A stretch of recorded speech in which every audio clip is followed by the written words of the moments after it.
reconhecer isso e às vezes depois tomar um caminho diferente, né? Não deixar que uma decisão que tenha sido equivocada e que comece a trazer eventuais prejuízos de qualquer natureza, siga em frente só porque você já tomou aquela decisão. A gente está falando de ser humano, então a gente sempre tem que lembrar que a gente sim pode ter a capacidade de retomar um ponto de vista e começar de novo. E por que não? Acho que isso também traz um pouco de tranquilidade. Não que você vá tomando a decisão sempre pensando que você vai poder voltar atrás.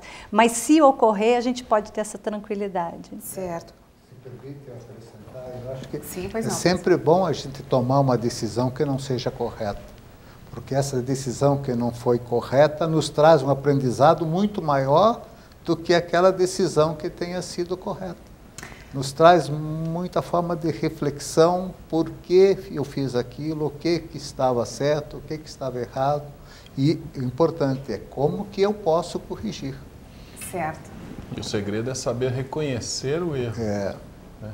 Muitas vezes a gente erra, mas não reconhece o erro. O segredo é saber reconhecer e retomar isso. E muitas vezes é esse aprendizado que traz o sucesso. Que as decisões próximas, futuras, sejam mais corretas. Nesse caso, Rui, há uma necessidade de haver um certo desprendimento de vaidade, não é verdade? De reconhecer, voltar atrás e reconhecer o erro e que não era bem assim, escolhi equivocadamente aquela decisão. Mas deixa eu perguntar para você o seguinte. Essas mudanças, já que nós estamos falando de voltar atrás e tomarmos outros rumos, novas diretrizes, essas mudanças requerem ruptura de paradigmas. Né? Numa organização, a implantação de novas estratégias, como é absorvido pela equipe de trabalho, pela equipe de funcionários? Absorvida com boa receptividade ou encontra resistência? E se encontra resistência, que tipo de encaminhamento é possível desenvolver? As mudanças são hoje oportunidades. Isso é um fato. Se a gente ficar segurando e resistindo às mudanças, a gente não vai crescer e não vai desenvolver. Então, é muito importante a gente reconhecer, porque, na verdade, as competições estão muito mais... O jogo mudou, não é que a competição está difícil, é que o jogo é diferente, as regras são novas. Hoje tem internet, hoje tem uma rede social muito mais articulada, onde a gente tem que saber lidar. Você comentou também sobre o reconhecer, a humildade é muito importante. O desprendimento da vaidade nesse momento. A gente sempre tem que saber o como ser humilde para a gente saber comunicar para a equipe, para conseguir ter o nosso diálogo e a gente conseguir ter o foco novamente e ter o direcionamento. É interessante que a Catarina comentou sobre o ser humano. A gente sempre esquece que todos nós somos seres humanos. A gente sempre lembra que nós somos estares humanos, nós somos fazeres humanos, nós somos teres humanos, mas a gente esquece que nós, no fundo, todos somos seres humanos. Então, essa humildade de reconhecer que todos são seres humanos facilita até num diálogo difícil, né? Numa conversa de crescimento ou numa conversa de reajuste, de alinhamento dentro de uma organização e na vida, né? Numa relação de casamento, numa relação... Quando você cai para o ser humano, tudo torna mais fácil. Nós, daqui a pouquinho, fecharemos o primeiro bloco, mas eu quero fazer uma outra pergunta ainda para a Catarina, depois eu gostaria que o professor Gilberto também interagisse. É tarefa árdua dirigir e superar a heterogeneidade cultural dos colaboradores? Porque o Rui respondia lá na primeira questão, levantada exatamente sobre isso, porque há um conflito de interesses, há certos nichos que você comentava, Rui, que é certa defesa dos seus feudos, exatamente, os silos dos feudos na empresa. E é difícil, então, dirigir essas equipes com essa heterogeneidade cultural e de interesses também? Se fosse fácil, acho que não teria muita graça. Não, eu até uso o chavão porque eu acho que a gente tem que trazer leveza, né? Leveza para os ambientes onde a gente está trabalhando, onde a gente esteja interagindo. O Rui falava sobre a sua colocação da questão da mudança. A mudança não é confortável, ela gera desconforto, mas é o que gera aprendizado, né? Que faz a gente sair do lugar comum e alcançar novos patamares. Então, o que eu acho que é muito relevante para trabalhar com isso e fazer com que essa relação ela seja menos árdua é a capacidade da gente conseguir trazer leveza, informar as pessoas o tempo todo sobre todas as coisas que a gente está planejando no nível da empresa, no nível da direção, porque quando você não informa, as pessoas fantasiam e aí as coisas ficam mais difíceis. Então, trazer as pessoas para um patamar de conhecimento, usar a comunicação corporativa como uma ferramenta importantíssima isso diminui muito essa resistência, que sempre vai existir naturalmente, porque, de novo, a mudança gera esse desconforto, que nós sentimos todos em alguns momentos da nossa vida. Então, comunicar, falar, trazer leveza para o ambiente, discutir as coisas, deixar as pessoas falarem, ouvir o que elas pensam, ajuda muito a tornar essa tarefa menos árdua. E ela pode ser. Certo.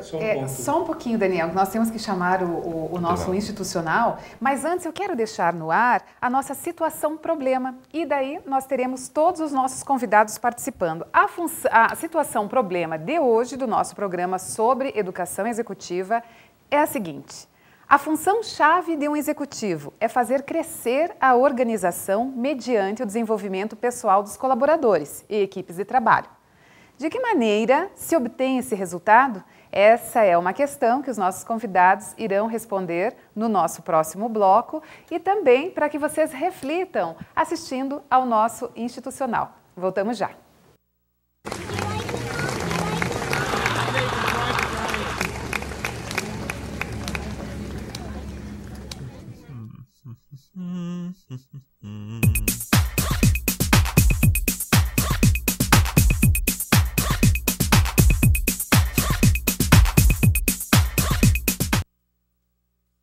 Tudo começa pelo diálogo.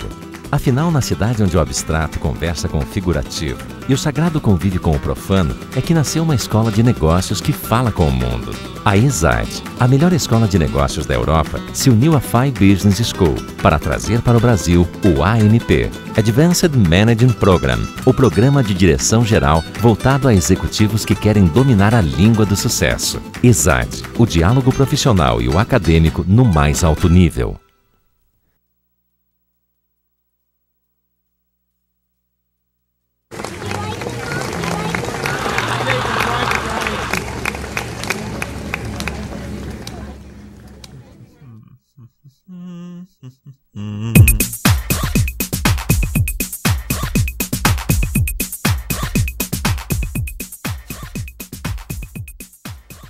Estamos apresentando diálogos acadêmicos e profissionais, o nosso tema gerador, educação executiva, e deixamos no ar a situação-problema para que os nossos convidados respondessem ao longo do segundo e do nosso terceiro bloco.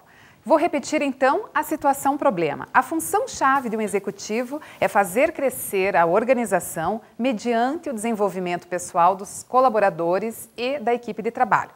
De que maneira se obtém esse resultado? Em nosso primeiro bloco, os nossos convidados já levantaram algumas questões, alguns aspectos fundamentais, pontuais, com relação à leveza, de que maneira o executivo, então, administra a sua gestão com uma leveza e também prestando atenção nos conflitos gerados pelos interesses de grupo, pelos feudos que existem também dentro das organizações, conforme colocava o nosso convidado Rui.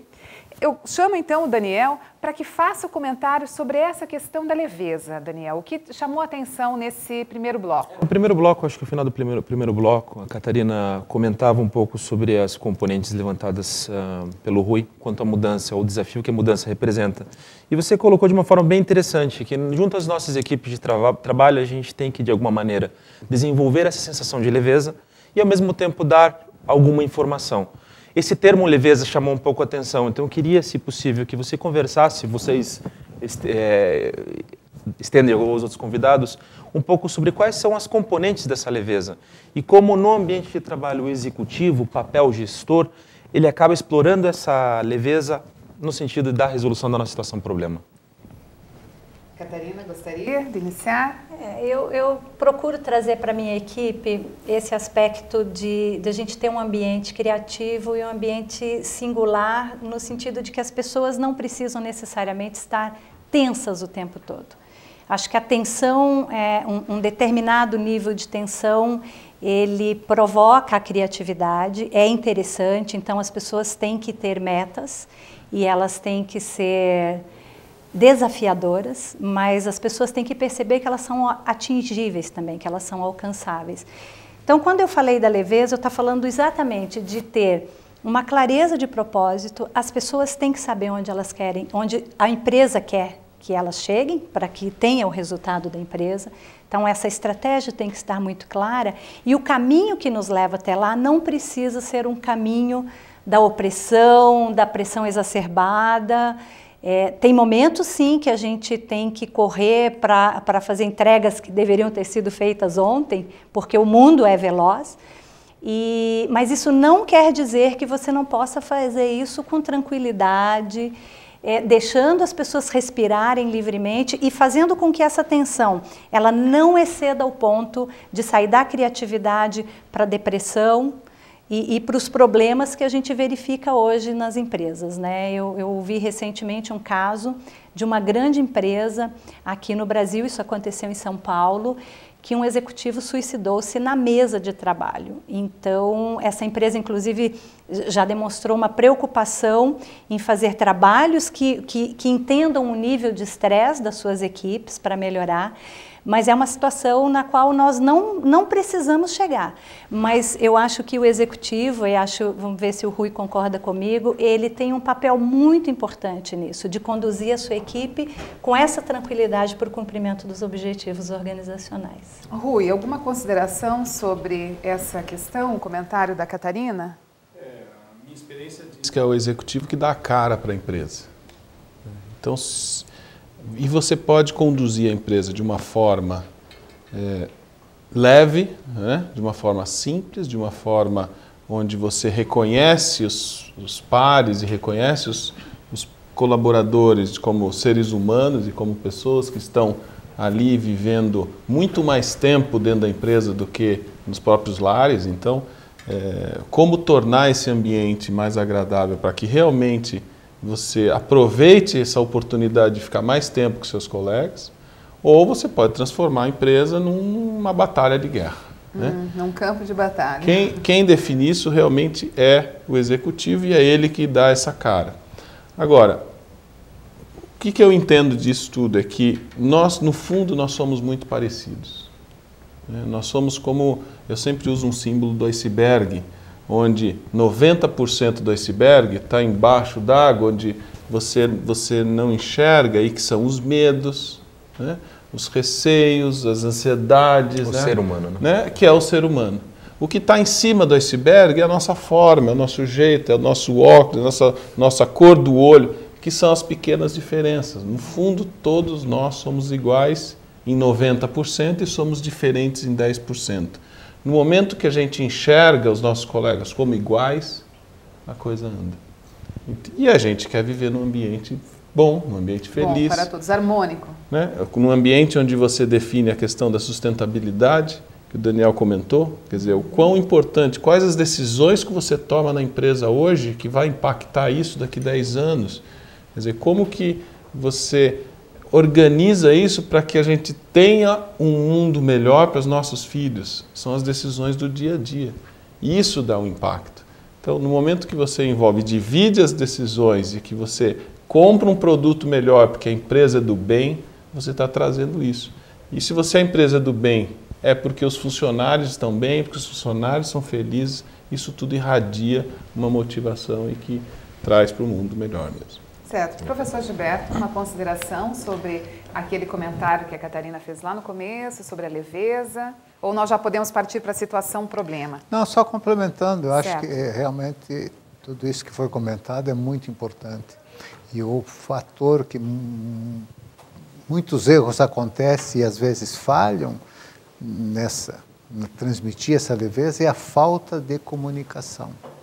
A gente já viu vários planos, campanhas falirem, não darem certo porque não houve comunicação. Aquela ponta em que se define, que tem o contato